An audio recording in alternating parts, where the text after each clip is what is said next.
இதையும் பார்க்குறார். கும்பராசிக்காரர்களாக இருக்கிற நமக்கு வேறு என்ன வேணும்? சனி பார்வை ஒன்றே போதும்.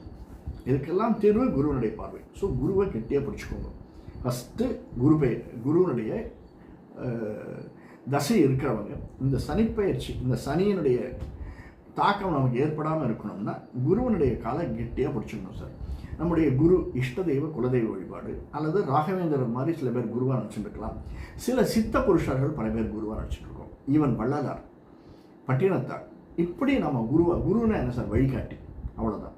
நமக்கு யார் வழிகாட்டுவாங்க நாம் நினச்சிட்டு இருக்கோமோ இல்லை, முதல்ல நாம் நம்பணும். ரெண்டாவது, இந்த உலகத்தில் நம்மளை யாரும் காப்பாற்ற முடியாது, நாமும் யாரையும் காப்பாற்ற முடியாது. சின்ன சின்ன உதவிகள் செய்யலாம், அவ்வளோதான். நாம் பிறந்தது அவனால், எவனோ ஒருத்தனால், அவன் தான் நம்மை பிறக்க வைத்தான். அதை நாம் உணரணும். அதனால் நம்மளால் இயன்ற காரியங்களை, உதவிகளை செய்யலாம், பரிகாரங்கள் நம்ம செய்யலாம். இந்த குருவுக்கு நம்ம எதாவது செய்யணும். எந்த வேணாலும் செய்யலாம் சார். முடிஞ்சதுன்னா நீங்கள் எப்போ வேணாலும் குருவை பார்க்க போச்சு, அந்த பூஜாரி பட்டினத்தார் பார்க்க போகிறோம், அந்த கோயிலுக்கு போகிறோம், வள்ளலாரை பார்க்குறதுக்கு போகிறோம், கோயிலுக்கு போகிறோம் அப்படின்னா அங்கே ராகவனுடைய தாக்கம் இருக்கிறதுனால ஒரு அரை பாட்டில் சின்ன ஒரு 100 ரூபாய்க்கு ஒரு தேன் வாங்கி போய் கொடுங்க. தேன் வாங்கி போய் அங்கே இருக்கிறவங்களுக்கு கொடுங்க. அந்த பூஜாரிக்கு முடிஞ்ச அபிஷேகம் பண்ணப்பா, இல்லை நீ எடுத்துக்கப்பா அப்படின்னு கொடுங்க. அந்த தேன் தானம்